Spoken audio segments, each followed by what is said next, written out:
Welcome back to my YouTube channel. I'm super excited to be getting into the reading today.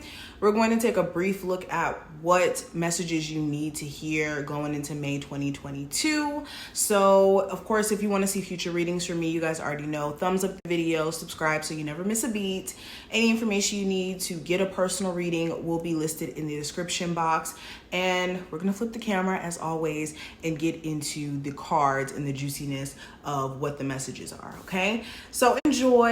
Oh, follow me on Instagram as well, guys, at Mystical Crystal Tarot. Literally my YouTube name is my Instagram name, and I have a whole bunch of pick a cards that are going to be uploaded on there. I actually posted like a pick a card already and astrological updates, all that jazz. So definitely follow me and let's go ahead and get into the reading. Enjoy. Libras, let's go ahead and get into the reading. So harsh truths my Libras need to hear going into May 2022. So we have the World card, the Emperor, the Page of Discs, and we also have the Judgment card. Okay, so first harsh truth that I'm hearing, Spirit is saying, if you've learned your lesson in regards to the past, then you would understand that there's no reason to go back to the past for any reason. Especially if this has anything to do with a ex, circumstances or situations that you were in the past, and the way that they panned out, it was meant to pan out the way that it did. And Spirit just wants you to understand that within this energy that, sorry, we got cut off, but it was for a reason, basically. Why those situations didn't work out.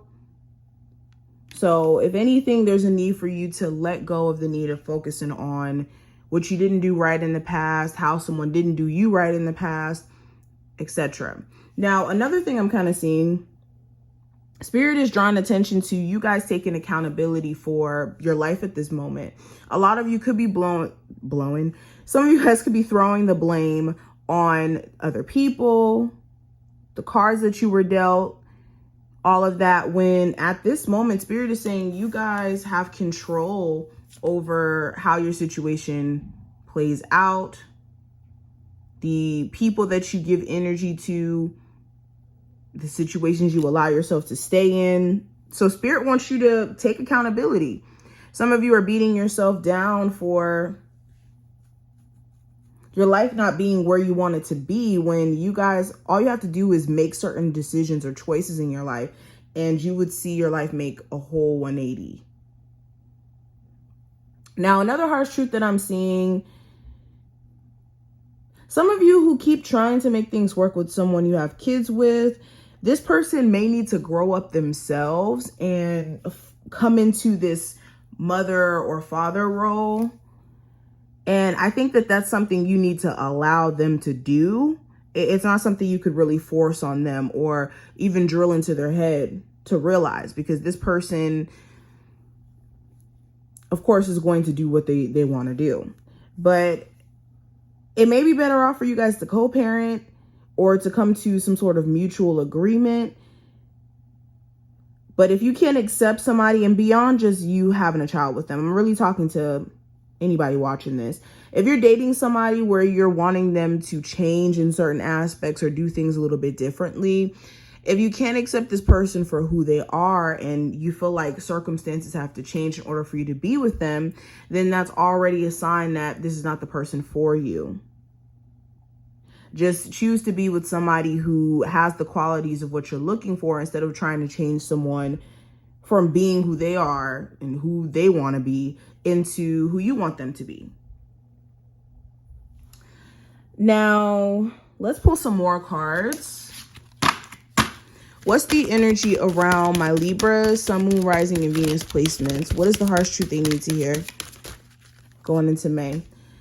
So we have become immune to poison. It says the whole world can gossip about you, and if you don't take it personally, you are immune.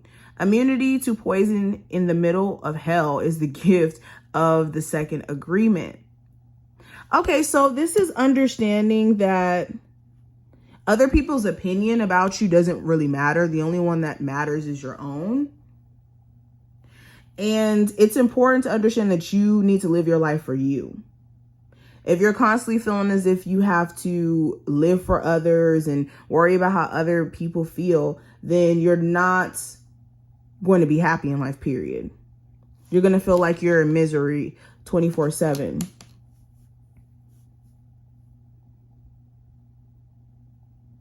Spirit is saying that you need to be unapologetically you. You could have people around you feel like will judge you if they find out that you were, more so spiritual. Or if you fully opened up about certain things, you may feel as if certain people won't accept you. But is that really your soul tribe if they won't accept you for who you are? Libras. I'll take this one. We have unalone. Okay, and begin anew. So yeah, you guys are definitely not alone, especially having so much spiritual backing in the spirit realm. You guys have a whole spiritual team that's backing you, whether that's your ancestors, your guardian angel. You have a spiritual team behind you.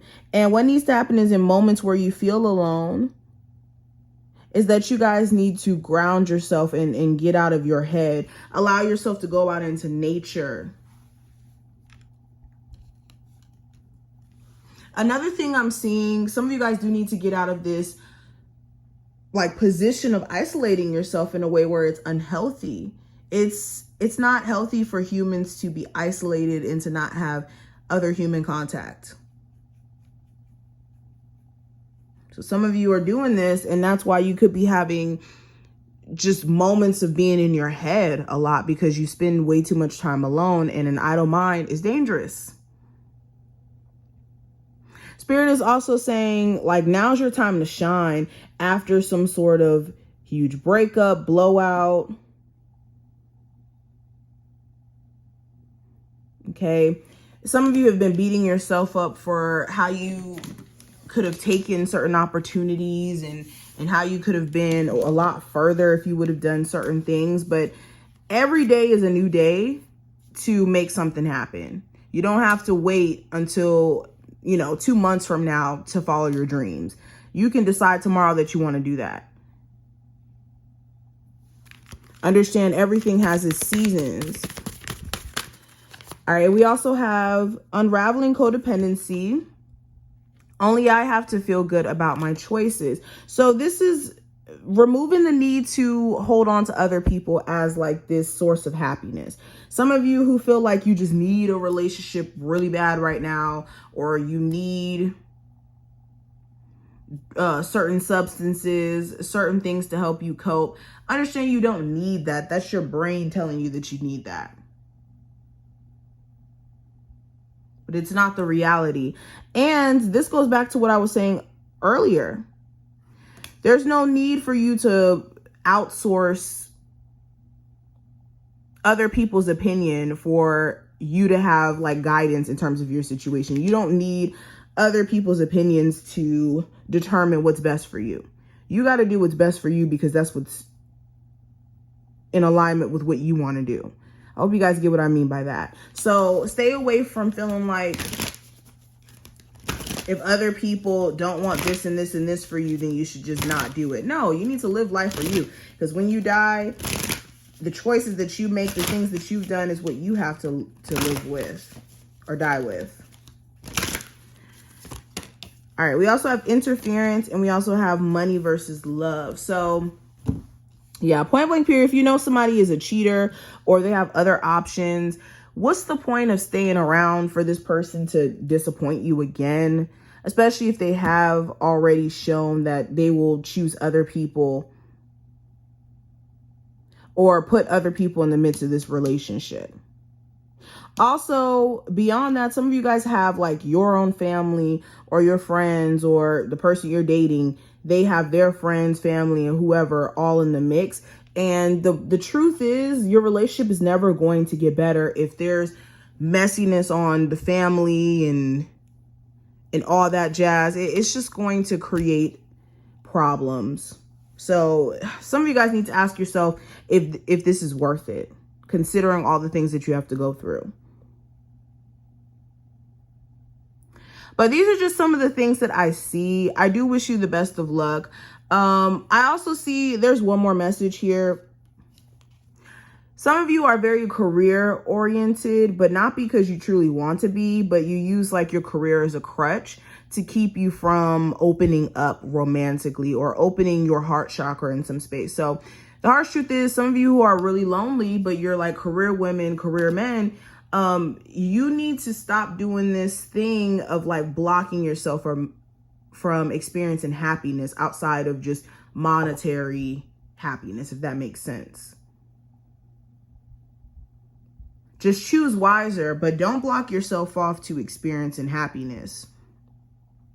But this is what I see. I wish you the best of luck, and I will talk to you in the next one.